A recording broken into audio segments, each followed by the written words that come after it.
Sama-sama. Lukas pasal 1 ayat 1 sampai 3, biar tahu kita sopo sing nulis Bibeli. Maka aku memilih untuk menyusun traktat dan membukukan bagimu. Loh, tulisannya arek dino ya enggak percaya. Dino itu pabrik roti Paulus.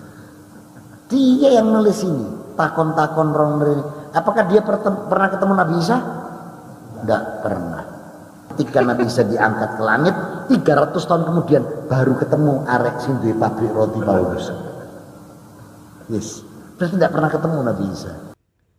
Luar biasa ya teman-teman ya.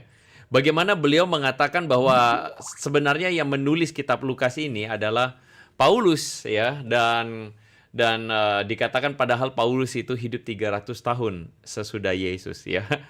Wow, ini sih luar biasa ya, luar biasa.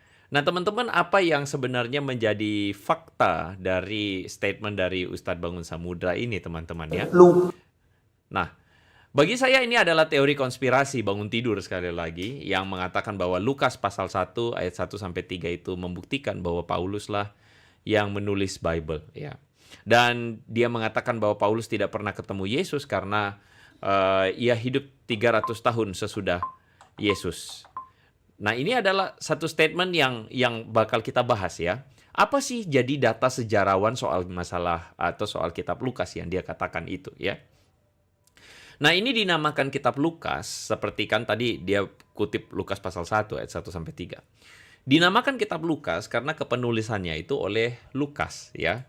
Dan kitab Lukas dan kitab Kisah Para Rasul itu memiliki kesamaan kepenulisan dan ciri literatur dengan tingkat akademik yang tinggi. Ini sebuah informasi buat teman-teman semua ya. Dan masalahnya adalah kitab Lukas itu ditulis paling akhir itu tahun 80 dan sampai tahun 90 Masehi kira-kira ya. Nah, kitab Lukas ini teman-teman secara fakta itu ternyata memang adalah sebuah kitab yang bisa dibilang paling komplit ya, paling komplit mencatat secara struktur tentang kisah hidup Yesus dan gereja mula-mula. Nah, ketika Ustadz Bangun Samudra mengatakan Pauluslah yang menuliskan kitab Lukas, ini adalah satu hal yang bertentangan dengan data dari sejarawan ya, karena jelas-jelas bukan Paulus yang menulis kitab Lukas tetapi Lukas sendiri ya. Dan Lukas itu Lukas itu sendiri adalah seorang yang adalah rekan pelayanan dari para murid Yesus ya. Jadi Lukas itu adalah orang yang memang penting begitu ya. Jadi Ustadz Bangun Samudra ini patut untuk meriset dulu sebelum ngomong sembarangan ya. Jadi ngomongnya ngawur gitu ya, cocok-cocokin. Nah, sedangkan Paulus sendiri itu ketika dikatakan dia itu 300 tahun sesudah Yesus adalah sebuah statement yang sangat ngawur sekali gitu ya. Nah, karena apa? Karena Paulus ini jelas-jelas dikenal sebagai penganiaya orang-orang Kristen yang pada akhirnya berbalik mengikut Yesus ya. Misalnya teman-teman bisa temukan datanya di Kisah Rasul 9 ayat 1 atau Galatia pasal 1 ayat 13 ya. Jadi pada masa gereja mula-mula, Paulus atau yang dulu atau yang nama Ibraninya adalah Saulus adalah orang yang sangat-sangat menganiaya jemaat Kristen. Dia dikenal oleh orang-orang Kristen hari itu. Dan Paulus setelah bertobat, dia kemudian berperan dalam pertumbuhan gereja dan melayani gereja non-Yahudi. Ya, di dalam Kisah Rasul 15, waktu itu ada sidang, dan sidang itu adalah sidang di Yerusalem, sidang pertama para murid Yesus. Dan jelas-jelas bahwa di situ Paulus sudah ada. Ya. Jadi Paulus itu mati martir kira-kira di tahun 65 oleh pemerintahan Roma.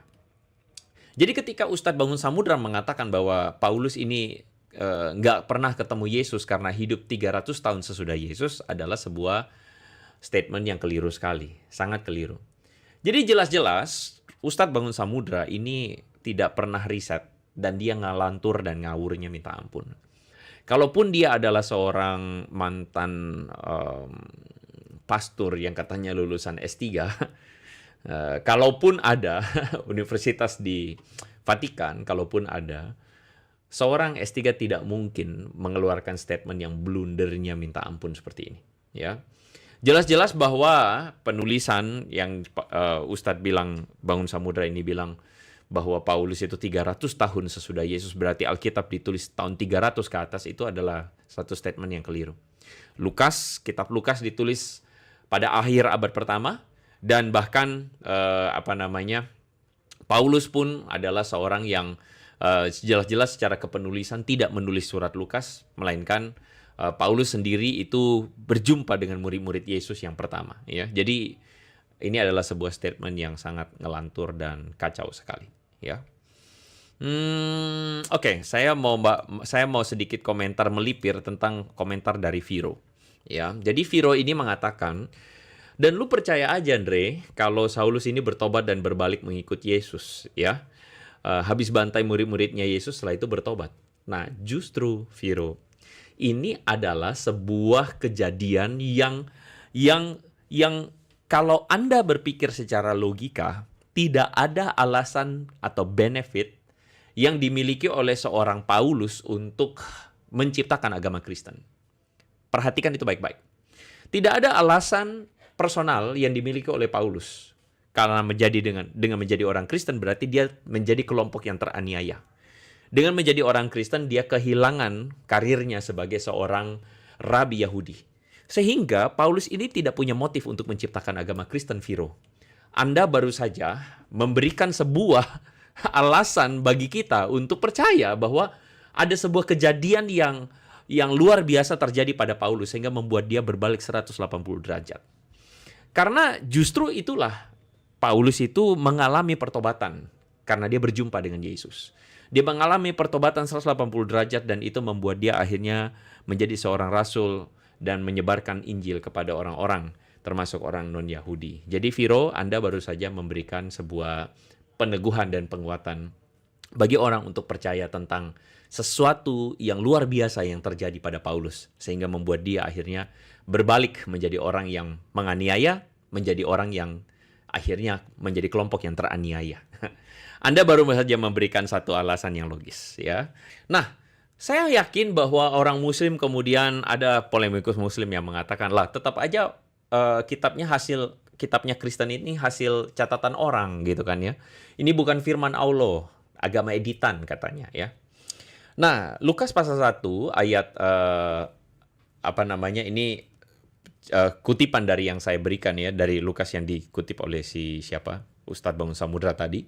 Karena itu, setelah aku menyelidiki segala peristiwa itu dengan saksama dari asal mulanya, aku mengambil keputusan untuk membukukannya dengan teratur bagimu. Nah, ini menjadi sebuah tuduhan buat mereka bahwa tuh kan Alkitab Kristen itu adalah hasil editan gitu ya. Alkitab Kristen itu adalah hasil tulisan manusia, ya. Kalau Anda mengatakan bahwa ini adalah hasil catatan orang bukan firman Allah dan mengatakan oleh karena itu adalah agama editan, saya mau kasih tahu buat Anda semua, termasuk orang Kristen, jangan terjebak dengan cara pikir Muslim soal kitab suci, ya. Ingat bahwa orang Kristen itu punya belief systemnya. Anda jadi orang Kristen, jangan Anda bodoh, ya. Jangan Anda bodoh lalu Anda mengambil belief system Islam tentang kitab suci, ya. Dengan percaya akan belief system mereka, karena belief system kedua agama ini berbeda antara Islam dan Kristen, ya.